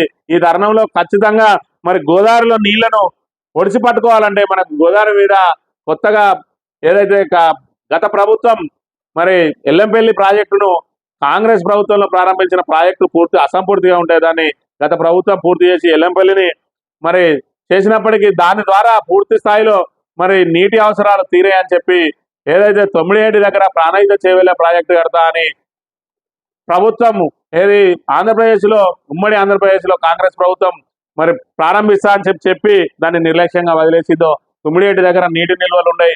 ఖచ్చితంగా మరి దీన్ని మేడిగడ్డ దగ్గర కట్టినట్టయితే మరి ఏడాదిలో 10 నెలల పాటు మరి పారకం ఉంటుంది ప్రాణహిత ద్వారా. దాన్ని అంతటి కూడా ఒడిచిపెట్టి కన్నెపల్లి పంప్ హౌస్ ద్వారా దాన్ని పైకెత్తిపోసినట్టయితే మరి సంవత్సరం అంతా తాగునీటికి ఇబ్బందులు ఉన్నాయని చెప్పి మరి ముందు చూపుతోటి మేడిగడ్డ ప్రాజెక్టును కాళేశ్వరం ప్రాజెక్టుకు రూపకల్పన చేసి 3 బ్యారేజీలు, 19 రిజర్వాయర్లు, 19 పంప్ హౌజులు, అదేవిధంగా 20 సబ్ స్టేషన్లతోటి ఒక భారీ ప్రాజెక్టుకు రూపకల్పన చేసి దాన్ని పూర్తి చేసి 10 ఏళ్ల నుంచి నీటి కష్టాలను తీర్చుకుంటూ వస్తూ ఉంటే ఈరోజు కాంగ్రెస్ ప్రభుత్వం పూర్తి స్థాయిలో కాళేశ్వరమే నిరర్ధకం అని చెప్పి మేడిగడ్డ దగ్గర కేవలం 3 పిల్లర్లు ఉంగిపోతే దానిలో ఉన్న నీటినన్నింటిని కూడా మరి ఉన్న నీటిని పైకెత్తిపోసి వస్తున్న నీటిని ఒడిసిపట్టి ఒకవైపు మేడిగడ్డ బ్యారేజ్కు సంబంధం లేకుండానే కన్నెపల్లి పంప్ హౌస్ దగ్గరనే మరి ప్రాణహిత నీటిని మళ్లించవచ్చు అని చెప్పి బీఆర్ఎస్ నేతలు చెప్తున్నప్పటికీ, గత ముఖ్యమంత్రి చెప్తున్నప్పటికీ కూడా వాటిని పెడచెవిన పెట్టిన రేవంత్ సర్కార్ వాటి అన్నింటినీ కూడా నీటినంతా కూడా సముద్రం పాలు చేసింది. ఈరోజు పూర్తిగా కృష్ణా ఎండిపోయింది, మరి గోదావరి ఎలాగో ఎండిపోయింది. మన గోదావరి నీళ్లు లభ్యం కాని సమయంలోనే మనం ప్రాణహిత నీటిని ఒడిచిపెట్టుకోవాలంటే మరి ప్రాణహిత నీటిని ఖచ్చితంగా బయటకు వదిలేసిన పరిస్థితి. ఒక్క నీటి చుక్కను కూడా నిల్వ చేయడానికి ప్రయత్నం చేయలేదు. కేవలం మరి ఇసుక బస్తాలు అడ్డం వేసి కూడా కన్నెపల్లి ద్వారా మరి పైకి పంపించంటే మరి అన్నారం ప్రాజెక్టు నిరర్ధకం అన్నది, సున్నీల ప్రాజెక్టు నిరర్ధకం అని చెప్పి ఆరోపణలు చేసి ఏదైతే రాజకీయ లబ్ధి పొందడం కోసం ప్రయత్నం చేసి ఈరోజు గోదావరి ఎండిపోయింది, కృష్ణ ఎండిపోయింది. మరి తాగునీటికి ఇబ్బందులు ఏర్పడే పరిస్థితి ఉన్నది. ప్రత్యామ్నాయం కోసం కట్టిన మరి కాళేశ్వరం ప్రాజెక్టు ద్వారా నీటినన్నింటినీ బయటకు వదిలింది. అదేవిధంగా అన్నారంలో ఉన్న నీటి నిల్వలను కూడా బయటకు వదిలింది. సున్నీలలో ఉన్న నీటిని కూడా మొన్న ఏప్రిల్ 28వ తేదీన గేట్లు వదిలిన పరిస్థితి. మరి ఈ విధంగా సాగునీటి మేనేజ్మెంట్ లేక నీటి మేనేజ్మెంట్ తెలియక గత ప్రభుత్వం మీద ఆరోపణలు చేయడం కోసం కాంగ్రెస్ ప్రభుత్వం ఈ విధంగా నీటినన్నింటి కూడా సముద్రం పాలు చేసి ఈరోజు ప్రజలకు సాగునీటికి కటకట చేసే ప్రయత్నం చేసింది. ఈరోజు ప్రజలందరూ కూడా మరి తాగునీటి కోసం రోడ్లెక్కే పరిస్థితికి వచ్చింది. తాగునీళ్లను మరి లీటర్ల చొప్పున కొనుక్కునే దుస్థితికి తీసుకొచ్చింది కాంగ్రెస్ ప్రభుత్వం. బాధ్యులందరికీ నోటీసులు, అవసరమైతే మాజీ సీఎం మంత్రులకు లేఖలు, ఎవరైనా రాతపూర్వకంగా సమాచారం ఇవ్వచ్చు. సాంకేతిక నిపుణులతో పరిమిత రీతిలో బహిరంగ విచారణ, మీడియాతో commission of enquiry justice L Narasimha Reddy స్పష్టీకరణ, యాదాద్రి భద్రాద్రి ప్రాంతం ఛత్తీస్గఢ్ ఒప్పందంపై న్యాయ విచారణ. ఒకవైపు న్యాయ విచారణ అని చెప్పి ఇటు కరెంటు మీద, అటు కాళేశ్వరం మీద, ఇటు ఫోన్ ట్యాపింగ్ల మీద ఇంకా ప్రజల దృష్టి మరల్చడానికే ప్రభుత్వం ప్రయత్నం చేస్తున్నది తప్ప మరి ఏదైతే తాగునీటి కోసం ప్రత్యామ్నాయ ఏర్పాట్లు బంద్ చేసింది. ఈ విధంగా ఎవరు పార్టీ నుంచి బీఆర్ఎస్ నుంచి వస్తారు, ఎవరిని చేంజ్ చేసుకోవాలని చెప్పి తలమునకలై ఉన్న పరిస్థితి. ఈరోజు ముఖ్యమంత్రి సమక్షంలో నిన్న భద్రాచలం ఎమ్మెల్యే తెల్లం వెంకట్రావు మరి పార్టీలో చేరిండు. ఒకవైపు రాహుల్ గాంధీ మరి మేము వలసలను ప్రోత్సహించామంటున్నారు. మరి ఇక్కడ ఆ పరిస్థితి మాత్రం భిన్నంగా ఉన్నది. ఇక్కడ బీఆర్ఎస్ ఎమ్మెల్యేలను ఇప్పటికే 2 జాయిన్ చేసుకున్నారు, కడియం శ్రీగారిని, అదేవిధంగా దానం నాగేంద్రను. మరోవైపు భద్రాచలం ఎమ్మెల్యే తెల్లం వెంకట్రావును కూడా జాయిన్ చేసుకున్న పరిస్థితి. మరోవైపు చేరిన వెంటనే వాళ్ళ పదవి పోయేటట్టు రాజ్యాంగాన్ని సవరిస్తామని చెప్తూ ఉన్నారు. మరి వీళ్ళు ఆదర్శంగా నిలవడం కోసం మరి ఏదైతే జాయిన్ అవుతున్న వారిని కనీసం రాజీనామా కూడా చేయమని చెప్తున్న పరిస్థితులు లేవు. ఇది మరి కాంగ్రెస్ 2 నాలుకల ధోరణికి నిదర్శనం. ఇకపోతే కంటోన్మెంట్ ఉప ఎన్నికకు సంబంధించి కంటోన్మెంట్ బీఆర్ఎస్ అభ్యర్థిగా నివేదిత అని చెప్పి ఉగాది సందర్భంగా రేపు అధికారికంగా ప్రకటిస్తామని చెప్తున్న పరిస్థితిని మనం గమనించవచ్చు. సికింద్రాబాద్ కంటోన్మెంట్ అసెంబ్లీ ఉప ఎన్నికల్లో బీఆర్ఎస్ అభ్యర్థిగా మాజీ ఎమ్మెల్యే సాయన్న కుమార్తె నివేదిత పేరు దాదాపు ఖరారైంది. ఆదివారం 20లోని వ్యవసాయ క్షేత్రంలో పార్టీ అధినేత కేసీఆర్ ఈ నియోజకవర్గ ముఖ్య నేతలతో సమావేశమయ్యారు. కంటోన్మెంట్ టికెట్ విషయంపై చర్చించారు. నివేదికనే మరి అభ్యర్థిగా రేపు అధికారికంగా ప్రకటించనున్నారని చెప్పి ఇక్కడ చెప్తున్న పరిస్థితి. మరోవైపు కంటోన్మెంట్ నుంచి ఏదైతే లాసే నందిత మరి కారు ప్రమాదంలో చనిపోయిందో ఆమె మీద పోటీ చేసిన గద్దర్ కుమార్తె గాని వెన్నెలకు, అదే విధంగా మరి శ్రీ గణేష్ బీజేపీ నుంచి చేసిండు. మరి బీజేపీ 2వ స్థానంలోకి వచ్చింది. మరి ఆ స్థానాన్ని ఏ విధంగా కైవసం చేసుకోవాలని చెప్పి ఈరోజు గద్దర్ కుటుంబానికి హ్యాండ్ ఇచ్చిన కాంగ్రెస్ పార్టీ మరి బీజేపీలో ఉన్న శ్రీ గణేష్ ను పార్టీలో చేర్చుకొని ఆయనకు మరి కంటోన్మెంట్ సీట్ ఇచ్చింది కాంగ్రెస్ పార్టీ తరఫున. మరో బీఆర్ఎస్ అయితే వాళ్ళ కుటుంబం నుంచే సీట్ ఇచ్చింది. ఇంకా బీజేపీ అభ్యర్థి వేయలేదు. కానీ కాంగ్రెస్ ఇప్పటికే మాదిగలకు తీవ్ర అన్యాయం చేసింది. ఏదైతే ఎంపీ స్థానాల్లో 3 స్థానాలలో ఒక్క స్థానంలో కూడా అవకాశం కల్పించలేదు. ఒకవైపు తాము 2 ఎంపీ స్థానాలు ఇవ్వాలని డిమాండ్ చేసినప్పటికీ కూడా ఒక్కటి కూడా ఇవ్వకుండా తమకు మొండి చేయి చూపడమే కాక కంటోన్మెంట్ ఉప ఎన్నికల్లోనైనా మాదిగ అభ్యర్థికి అవకాశం కల్పిస్తారని చెప్తే మరి ఏదైతే తమిళ మూలాలున్న మాల సామాజిక వర్గం నాయకునికి ఇచ్చిరని చెప్పి ఒకవైపు మాదిగ సామాజిక వర్గానికి సంబంధించిన నేతలందరూ కూడా మండిపడుతున్న పరిస్థితిని మనం ఇక్కడ గమనించవచ్చు. ఆ 2 పార్టీల ప్రయత్నాలు ఫలించవు. బీఆర్ఎస్ పని అయిపోయింది. బీజేపీకి చెప్పేందుకు ఏమీ లేదు. సానుకూల వాతావరణాన్ని సద్వినియోగం చేసుకోవాలి. కాంగ్రెస్ విజయానికి కృషి చేయాలి. సికింద్రాబాద్, వరంగల్ నియోజకవర్గాల సమీక్షలో సీఎం మరి దీన్నే పిఆర్ స్టంట్ అంటారు. రేవంత్ రెడ్డి చేసేటి అన్ని కూడా పిఆర్ స్టంట్లు. అంటే జనాలలో ఏదైతే గోబెల్స్ ప్రచారం బీఆర్ఎస్ పని అయిపోయింది అని చెప్పి తమకు ఏదైతే బలహీనంగా ఉన్నదో బీజేపీ పార్టీ, ఆ బలహీనంగా ఉన్న పార్టీ తమకు ప్రత్యర్థి పార్టీ అని చెప్పి ఆ బలహీనులకు వీళ్ళే పోటీ సృష్టించుకుంటా ఉన్నారు. ఏదైతే బీజేపీకి కాంగ్రెస్ కే పోటీ అని చెప్పి ప్రజలను మరి ఒక డైవర్షన్ చేసే కార్యక్రమంలో భాగంగా బీఆర్ఎస్ తమకు పోటీ కాదు, బీజేపీ తమకు పోటీ అని చెప్పి మరి ప్రజలను తికమక పెట్టి మరి బీజేపీ కావాలన్నా కాంగ్రెస్ కావాలన్నా అని చెప్పి ఓట్లాడిగే పరిస్థితి. ఈ రకంగా కూడా మరి కాంగ్రెస్ పార్టీకి ఇబ్బంది జరిగే పరిస్థితి ఉన్నది. ఒకవైపు ప్రజలందరూ కూడా అక్కడ నరేంద్ర మోడీని చూసే ఓటేస్తా అంటున్నారు, అభ్యర్థిని చూస్తలేరు. కాబట్టి మరి నరేంద్ర మోడీని చూస్తారా, రాహుల్ గాంధీని చూస్తారా అంటే మరి రాహుల్ గాంధీ వైపు 20% జనం కూడా ఆసక్తి చూపే అవకాశం లేదు. చేతి గుర్తుకున్న విలువ రాహుల్ గాంధీకి లేదనేది మన స్పష్టంగా తెలిసిన విషయమే. అందుకే రాహుల్ గాంధీని ఇండియా కూటమి ప్రధాన అభ్యర్థిగా ప్రకటించి ఆయనను జనంలో తిప్పుతున్న పరిస్థితి లేదు. మరి రాహుల్ గాంధీని కనుక అభ్యర్థిగా ప్రకటించినట్టయితే రాహుల్ వర్సెస్ మోడీ అంటే మరి రాహుల్ ఇండియా కూటమికి కనీసం 100 సీట్లు కూడా వచ్చే అవకాశం లేదని చెప్పి ఈరోజు రాహుల్ గాంధీని ధైర్యంగా ప్రధానమంత్రి అభ్యర్థిగా ప్రకటించిన పరిస్థితిని మనం గమనించవచ్చు. మరోవైపు ఇక్కడ కాంగ్రెస్ ప్రభుత్వం తెలంగాణలో మాత్రం తమకు బీజేపీ పోటీ అని చెప్పి బీఆర్ఎస్ ను చిన్నగా చూపే ప్రయత్నం చేస్తా ఉన్నది. మరోవైపు ఇక్కడ ఏదైతే తమకు అనుకూలంగా ఉన్నది సానుకూల వాతావరణం అంటారు. మరి ఇక్కడ ప్రతికూల వాతావరణం ఎంత ఉన్నదో ప్రజలు ఫీల్డ్ మీదకి పోతే వెళ్తుంది. ఇప్పటివరకు కాంగ్రెస్ నాయకులు ఎవరు కూడా ప్రచారానికి ప్రజల వద్దకు వెళ్ళిన పరిస్థితి లేదు. ఒకవేళ వీళ్ళు ప్రచారానికి పల్లెల్లోకి వెళ్ళినట్టయితే మరి రైతుల నుంచి అదేవిధంగా ప్రజల నుంచి ఏ విధంగా నిరసన వ్యక్తం అవుతుంది అనేది రాబోయే రోజుల్లో వీళ్ళు ప్రచారానికి దిగిన తర్వాత తెలిసే అవకాశం ఉంటుంది. లేకపోతే ఆంధ్రజ్యోతి విషయానికి వస్తే మరో బీఆర్ఎస్ ఎమ్మెల్యే అస్తంగూటికి సీఎం సమక్షంలో కాంగ్రెస్ లో చేరిక అని చెప్పి మరి బీఆర్ఎస్ పోటీయే కాదు అధికారం కోల్పోయాక బలహీన పడిందని చెప్పి పదే బీఆర్ఎస్ ను తక్కువ చేసే ప్రయత్నం చేస్తా ఉన్నారు రేవంత్ రెడ్డి. దానికి సంబంధించిన వార్తను మనం ఇక్కడ గమనించవచ్చు. ఇక మా ఎమ్మెల్యేని ఎలా చేర్చుకున్నారని చెప్పి ఏదైతే మీరు మరి మేనిఫెస్టోలో వలసలను ప్రోత్సహించమని చెప్పిండ్రో అదేవిధంగా చేరిన వెంటనే పదవీక్షితులు అవుతారని చెప్తా ఉన్నారో మరి మీరు దానికి కట్టుబడి ఉంటే మీకు చిత్తశుద్ధి ఉంటే మరి మీరు ఎవరైతే ఎమ్మెల్యేలను జాయిన్ చేసుకుంటున్నారో వాళ్ళతో రాజీనామా చేయించి జాయిన్ చేసుకోవాలి. లేదంటే వాళ్ళ పదవులను తీసేయడానికి స్పీకర్ నిర్ణయం తీసుకుంటలేరు, మేము ఖచ్చితంగా కోర్టుకు వెళ్తామని కూడా చెప్తున్న పరిస్థితిని మనం గమనించవచ్చు. 40 మంది మహిళలకు లైంగిక వేధింపులు ట్యాపింగ్ లో ఘరానా కానిస్టేబుల్ నిర్వాహకం. కొందరు డేటా సేకరించి వ్యక్తిగత అంశాలకు చొరబాటు. నల్గొండలోని హైదరాబాద్ రోడ్లో వార్ రూమ్.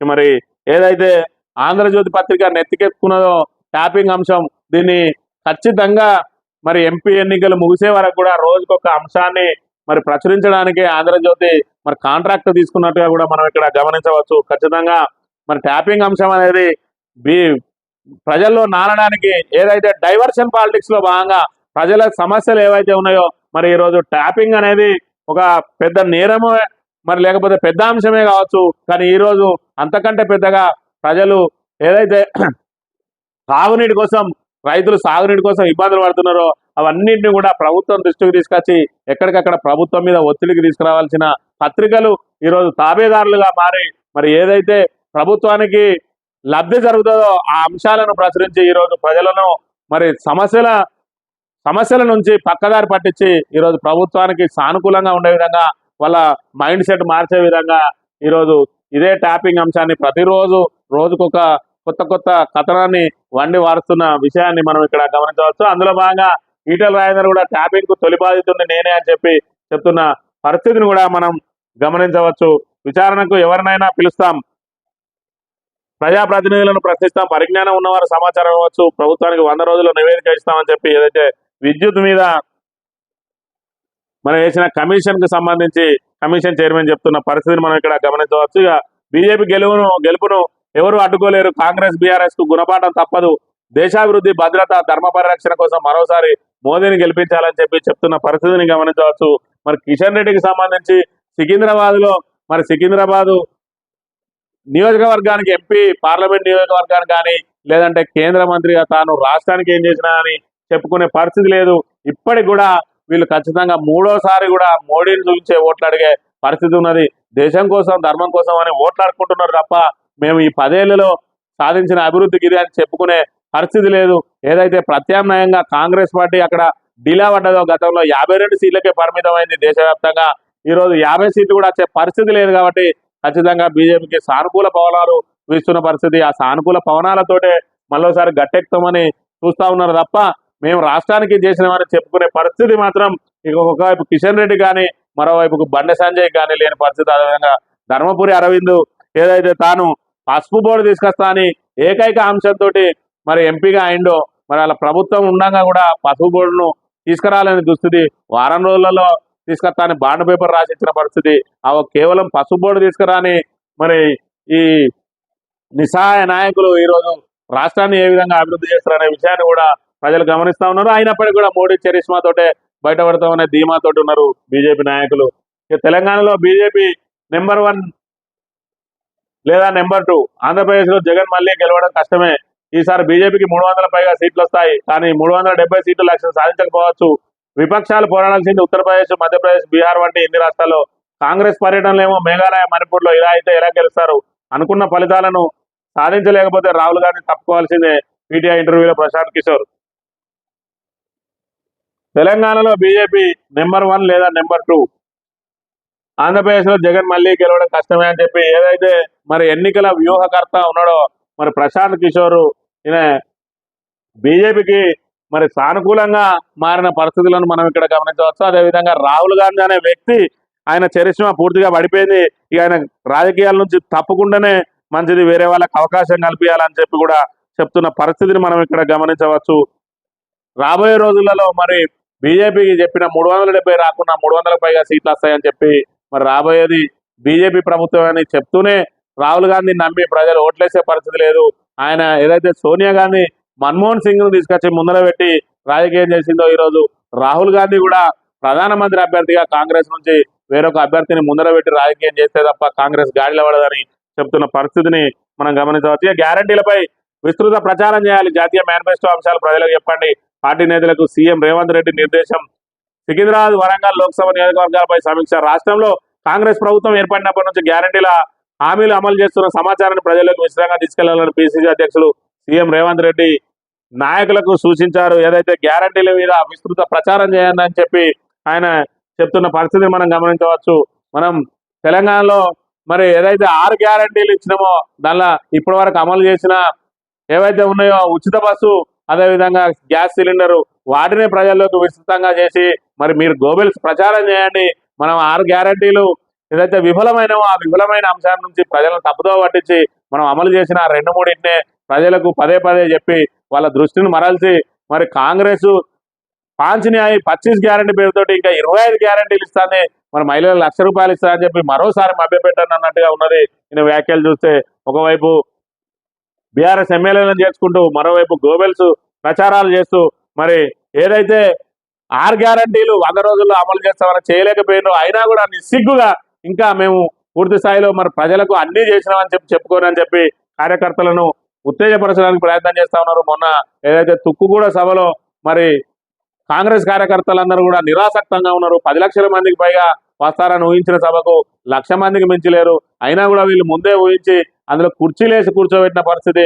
మరి 50,000 మంది వస్తేనే కుర్చీలలో కూర్చుంటే భారీగా కనబడే పరిస్థితులను సృష్టించి ఈరోజు సభ మరి విజయవంతమైందని చెప్పుకున్న పరిస్థితిలో వీళ్ళు ఎంత ఉత్తేజపరిచినా కూడా అక్కడ సభలో అల్లర్లు కేకలు రాకపోవడాన్ని బట్టి కొంతవరకు వీళ్ళు డిసప్పాయింట్ అయిన పరిస్థితిని కూడా మనం ఇక్కడ గమనించవచ్చు.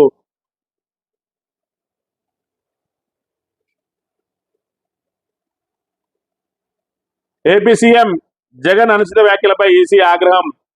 చంద్రబాబును శాడిస్టు పశుపతి అంటూ చేసిన విమర్శలపై స్పందన. ఎన్నికల కోడ్ ఉల్లంఘించినట్లు ప్రాథమికంగా గుర్తింపు. జగన్ కు నోటీసులు జారీ చేసిన సీఈఓ ముఖేష్ కుమార్ మీనా 48 గంటల్లో వివరణ ఇవ్వాలని ఆదేశం. ఏదైతే మరి చంద్రబాబు నాయుడు బీజేపీ కూటమిలో చేరిండో ఇప్పుడు ఆయనకు పూర్తి స్థాయిలో ఏదైతే మొన్న వీళ్ళు మరి ఆరోపించినట్టు, రాహుల్ గాంధీ ఆరోపించినట్టు వాషింగ్ మిషన్ ఉన్నది బీజేపీ దగ్గర. ఆ బీజేపీలోకి ఏ నాయకుడు ఎంత మురికితోటి చేరినా కూడా పునీతుడు అవుతాడు. అందులో భాగంగా చంద్రబాబు నాయుడు అలా చేరంగానే మరి ఈరోజు చంద్రబాబును శాడిస్టు పశుపతి అన్నదానికి ఈసీ ఆగ్రహం వ్యక్తం చేసి మరి జగన్ కు నోటీసులు ఇచ్చిన పరిస్థితిని మనం గమనించవచ్చు. మరోవైపు బీజేపీ నుంచి ఇక్కడ నుంచి పోటీ చేస్తున్న, హైదరాబాద్ నుంచి పోటీ చేస్తున్న మాధవిలతకు బీజేపీ పార్టీ మరి కేంద్రం నుంచి వైప్లస్ భద్రత కూడా కల్పించింది. అంటే బీజేపీ నాయకులను గొప్పగా చూపించే ప్రయత్నం చేస్తా ఉన్నది. అదేవిధంగా బీజేపీ అనుకూల పార్టీలను ఒక రకంగా, మరి బీజేపీ వ్యతిరేక పార్టీలను ఒక రకంగా కూడా చూస్తున్న పరిస్థితిని మనం ఇక్కడ గమనించవచ్చు. బత్తాయి నిమ్మ తోటలు బతికేది ఎలా? వర్షాభావ పరిస్థితుల్లో భారీగా ఎండిపోయిన పరిస్థితి, అన్నదాతకు భారంగా మారిన నిర్వహణ ఖర్చులు, ఏటేటా తగ్గుతున్న సాగు విస్తీర్ణం. రాష్ట్రంలో బత్తాయి నిమ్మ రైతుల గడ్డుకాలం వచ్చింది. ఏటేటా వాటి విస్తీర్ణం తగ్గుతుంది. ఈ ఏడాది వర్షాభావ పరిస్థితులతో మునుపెన్నెలు లేని విధంగా తోటలు ఎండిపోతున్నాయి. 15 నెలల క్రితం 8 ఉమ్మడి జిల్లాల పరిధిలో 3.24 లక్షల ఎకరాల్లో బత్తాయి, 2,20,000 ఎకరాల్లో నిమ్మ తోటలు ఉండేవి. బత్తాయి 15, నిమ్మ 5 లక్షల టన్నుల వరకు కాపొచ్చేది. సుమారు 10 లక్షల కుటుంబాలు దీనిపై ఆధారపడేవి. సబ్బులు, ఇతర సౌందర్య సాధనాల తయారీతో పాటు ఆహార ఉత్పత్తులకు నిమ్మ కొనుగోలు జరిగాయి. మరో బత్తాయిలు స్థానికంగానే కాక ఇతర రాష్ట్రాలకు ఎగుమతి కోసం వ్యాపార కొనుగోలు చేసేవారు. క్రమేపీ తోటలు తగ్గాయి అని చెప్తున్న పరిస్థితి. మరి బత్తాయి నిమ్మ తోటలు కూడా ఎండిపోతున్నాయి రాష్ట్రంలో. ఇటు పంటలు వరి పంటనే కాక ఇటు తోటల పరిస్థితి కూడా, అంటే ఆరుతడి పంటల కోసం వేసుకున్న తోటల పరిస్థితి కూడా మరి భూగర్భ జలాలు ఎండిపోయి మరి రైతులు నానా ఇబ్బందులు పడే దుస్థితిలో ఉన్నది. ఇది దీనికి సంబంధించి ఇక కోమటిరెడ్డి వెంకటరెడ్డి వ్యాఖ్యలను ఒకసారి గమనించినట్టయితే, కేసీఆర్ కుటుంబం జైలుకెళ్లడం ఖాయం. అవినీతి కుంభకోణాలకు పాల్పడిన కారణంగా కేసీఆర్ కుటుంబం కొద్ది రోజుల్లో జైలుకు వెళ్లడం ఖాయమని మంత్రి కోమటిరెడ్డి వెంకటరెడ్డి అన్నారు. సూర్యాపేట జిల్లా జాజిరెడ్డిగూడెం మండలం అడివేల గ్రామంలో ముత్యాలమ్మ దేవాలయంలో విగ్రహ ప్రతిష్ట కార్యక్రమానికి ఆదివారం ఆయన హాజరయ్యారు. అంతకుముందు భువనగిరి కాంగ్రెస్ ఎంపీ అభ్యర్థి చామల కిరణ్ కుమార్ రెడ్డితో కలిసి నల్గొండ జిల్లా శౌలికర్వానం మండలం కనపర్తి నుంచి అడివేల వరకు ద్విచక్ర వాహనంపై ర్యాలీగా వెళ్ళిండ్రు అని చెప్పి ఇక్కడ ఒక వార్తను ప్రచురించింది. ఏదైతే మరి కేసీఆర్ కుటుంబం జైలుకి వెళ్ళడం ఖాయమని చెప్పి వీళ్ళు రాక్షసానందం పొందుతా ఉన్నారు. ఈరోజు పాలన మీద ఒక మంత్రికి పట్టలేదు. మరి ఏ విధంగా ప్రజలకు సౌకర్యాలు కల్పించాలి, మరి సాగునీరు విషయంలో రైతులు పడుతున్న ఇబ్బందులకు మరి ఎట్లా అధిగమించాలి, మరి పంట నష్ట పరిహారం ఏ విధంగా అందియాలి, అదేవిధంగా తాగునీటి కోసం మరి రాబోయే మే నెలలో ఇంకా తాగునీటి కటకట ఏర్పడుతుంది, దానికి ప్రత్యామ్నాయం ఏం చేయాలనే మాటలు విడిచిపెట్టి కేవలం రాక్షసానందం పొందుతూ కేసీఆర్ కుటుంబాన్ని తిడుతూ రాక్షసానందం పొందుతున్న అంశాలనే మనం ఇక్కడ గమనించాలి. మరి మంత్రులందరూ కూడా బాధ్యతారాహిత్యంగా అక్కడ ముఖ్యమంత్రి నుంచి మొదలు కింది స్థాయి మంత్రుల వరకు కూడా మరి మాటలతోటే కోటలు కడుతున్న పరిస్థితిని మనం గమనించవచ్చు. మరోవైపు ఎత్తుకు పై ఎత్తులు వేసుకుంటూ మరి ఒకరినొకరు కాలు పెట్టి గుంజే పరిస్థితి కూడా ఉన్నది. ఇటు పాలన మీద దృష్టి పెట్టలేని పరిస్థితిలో ఉన్నాడు రేవంత్ రెడ్డి. ఇటు మంత్రులందరి నుంచి మరి వైకుంఠపాలిలో ఈ పాములు ఏదైతే చుట్టూ తిరుగుతా ఉన్నాయో ఈ పాములన్నింటి నుంచి కూడా తప్పించుకుంటూ ఇప్పటికే తాను నిచ్చెనెక్కి పై స్థాయిలోకి వచ్చిండు. ఇక మిగిలి ఉన్నాయి పాములే. ఆయన ఇంకా పైకెక్కడానికి ఇంకా పైన స్థానం లేదు కాబట్టి ఆల్రెడీ ఎక్కాల్సిన నిచ్చెనలన్నీ కూడా ఎక్కి ఉన్నాడు ఈ వైకుంఠపాలిలో. ఇప్పుడు ఈ పాములను తప్పించుకునే ప్రయత్నంలో ఉన్నాడు.